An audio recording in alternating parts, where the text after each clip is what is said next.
A new collection event has landed, started from the 29th of August and is lasting for 13 days.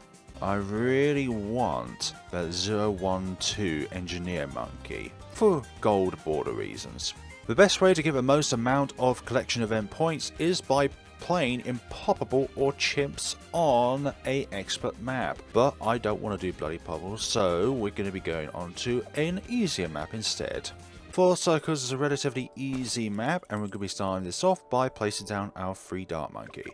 Hopefully this little guy will allow us to get to 1295, which will allow us to get Benjamin to increase our wallet size. If all else fails, there's a spike pile at the end of the track, which is accumulated by the Powers knowledge tree. I forgot what it's called now. Okay, we're going to place you down, and hopefully now we can get ourselves some extra cash. But we're also going to be placing some farms down for cash as well, because cash is keen in this game. Aiming for a crossbow, because that is a very, very reliable tower to have very early on in the game. There we go, got our crossbow now. Now we're going to be going for 1370 for our first farm. We're going to be placing down a few marketplaces. Okay, we're placing our first farm down. We're going to place it out of the way, but we're going to need some help soon because the crossbow is starting to struggle here. Okay, I'm thinking of a 302 tack tower for A, lead popping, but also B, as an additional source of popping. It's always a difficult balance between spending on farms and spending on towers so that you can pop balloons. Now we don't need to hover our mouse over the farm that we placed down because it is now a marketplace and they self-collect. However, we do need that middle path. If I can collect on it, then that's good. I think a second farm will suffice for now. And our second marketplace is up. If you have the trait that allows you to collect even more money with valuable bananas, then that is more worthwhile than the top path. Although the top path paired with marketplace will get you more money earlier on, but later on the middle path just serves justice. Okay, now we're going to be aiming towards a radar scanner with primary training. Mainly because we're going to be aiming for lots of primary towers. And in order to fully utilize primary towers, we're going to be A, giving them camo detection, and B, giving them additional pierce and popping speed and stuff like that. Oh dear, that's no good. Yeah, 36 is a bit of a conundrum, but we did kind of, well, we actually did buy our way back into the game, so I can't be bothered to restart this expedition because I am not good enough of a player in order to fully utilize the mechanics of these kind of games. You could say, well, Flare Bloons, you can get all Paragons solo at level 100, so why can't you be able to do this sort of thing without double cash mode? The simple answer is, for almost all the time I've been playing this game, besides Chimps, I've always had double cash mode, so I've always done that kind of thing. So doing this kind of thing is a little bit uncomfortable for me because you just don't have access to the necessary amount of money in order to get everything that you need. Okay, we're going to need a sniper for the Moab that is going to appear, or the BFB, whichever one it's called. There we go. We need some infinite range poppage. More money, please. I should have gone with sharpshooter. That would really help us out. And then when we can afford it, arena fire too. Johnny Cash. Glue gunner to slow down balloons, but also we're going to be aiming for the middle path. We're not going to be aiming for pops with this glue gunner, but just to slow them down and gradually pop them all together. Put 4 of these down. 4 wonderful druids, which are going to turn middle path because they're going to pair quite nicely with being near our farm, so we can get extra cash when we activate Jungle's Bounty. These fawns are doing work from the Jungle Bounties and the Druid of the Jungle. They were even more powerful before update 32 because I think the vines also caught any balloons that are going over the vines when it was popping a balloon.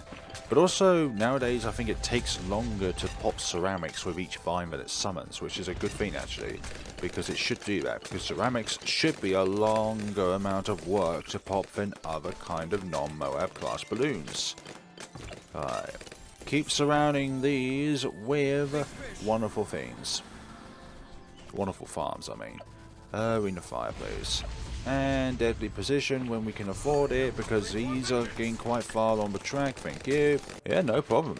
Those vines have done work there, because they've managed to snare the ceramics and the remaining ones get popped, but also get affected by our wonderful glue hose.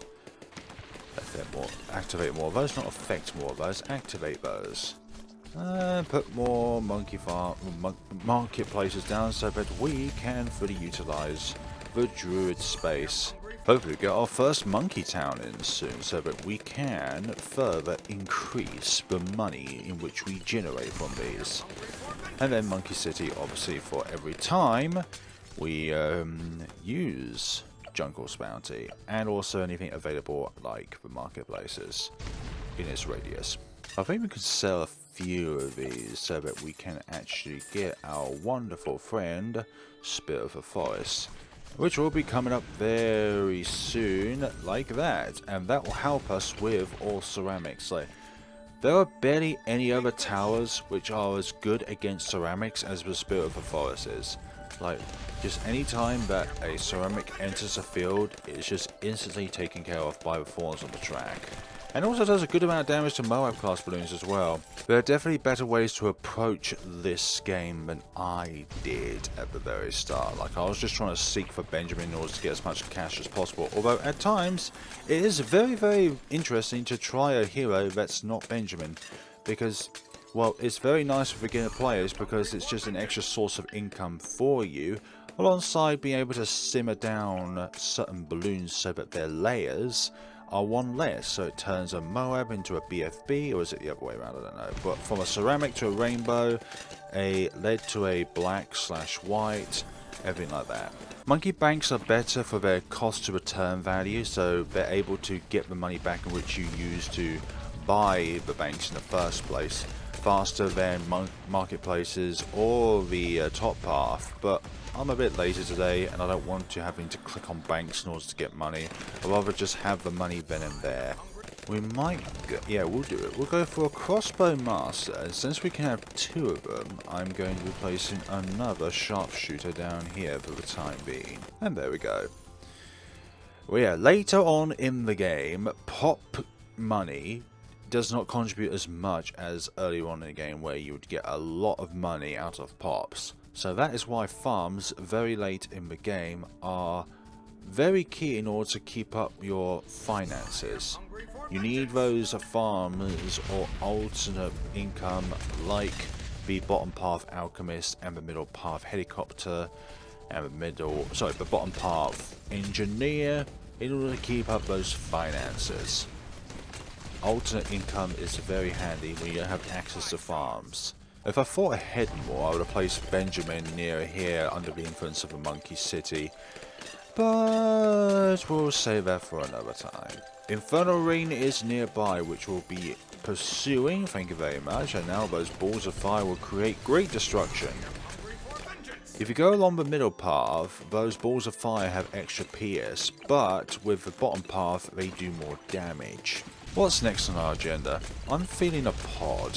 I think a pod will do very good against DDTs, just like so. You see, later on in the game, double cash has very little value, because you only get double the amount of cash bonus at the end of the round and double the pop count money. So rather than getting one money from a red balloon, you get two, which is only vital very early on. So later on in the game, double cash mode doesn't matter. And I'm saying that it doesn't matter.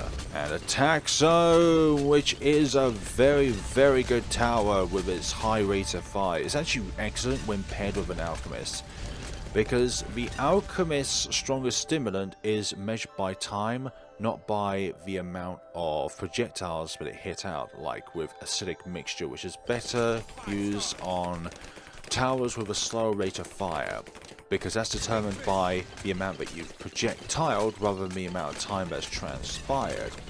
Although, alternatively, you could say, well, it doesn't matter because now I have a top path with acid pull, because at that point it doesn't matter about having a middle path because there's no benefit to that. You can also pair the Alchemist with Prime Expertise because that can now be buffed by it because it now has an attack. We'll put you on strong. Let's get ourselves a Moab Illuminator for the bad later.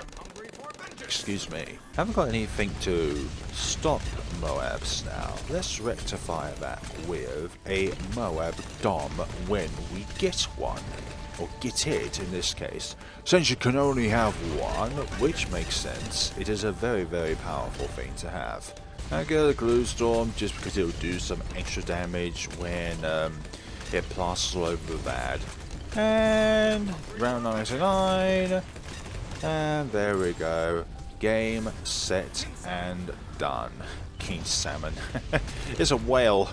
And we got ourselves a wonderful 100 ninja with our monkey star as the Infernal Ring.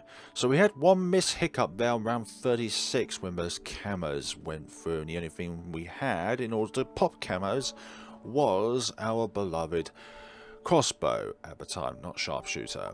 So loading, and we got ourselves an opportunity, but I've got most of these already. Oh dear, okay, let's try Spike Factories and see what we get. Okay, we get a 230 and a 023. Okay, I like the fact that I get two different ones. Not you. We're going to go to here and we're going to check to see. Nope, there's nothing new there. What I want is golden borders on every single balloon. It'll be a miracle to get black border, which is essentially every 5th tier alongside every 4th tier and below. The gold border indicates that you've got every single combination of balloons that you can get that is a 4th tier or below. So in this case, anything that is underneath the 005 Super Monkey here, and then from here, if you've got all of them, then you're in good spirits. You're in good spirits indeed to get all of them. But there's so many different combinations, and I wish that there was a way in this game where you'll be able to spend far more of these points on another option which allows you to get one monkey, but you can choose which one that you want. And obviously when you get to Diamond Crest, which I believe goes up to 100 points that you need in order to get something. No, it's 70 points, yeah. So when you get to 70, you can have the option of skipping that in order to go to, let's say, 150, for example. And then you can get any 5th tier Insta-Monkey, which would be grand. I think even Reed did an example of what needs to be rectified with these collection events, because I wouldn't say the collection events are broken, because broken means that they don't work. Is that the collection events, if you're looking for every single combination of build of a particular kind of balloon, it's really unfair. So let's do some calculations. So we have a calculator on the bottom right hand corner of the screen right now, and what I'm going to try and do is work out the odds of getting a particular monkey that you are after. So let's say, for example, I am after a 520 Sun Temple, and we get all the way up to Diamond Crest, where there is a 5% chance of opening a tier 5 monkey, or obtaining a tier 5 monkey from that crest. And there are 2/3 different monkeys that you can get out of it. So that's 2 or 3 different instant monkeys that you can get out of it. And that, by the way, is non-aligned. So there's going to be 2 different calculations here.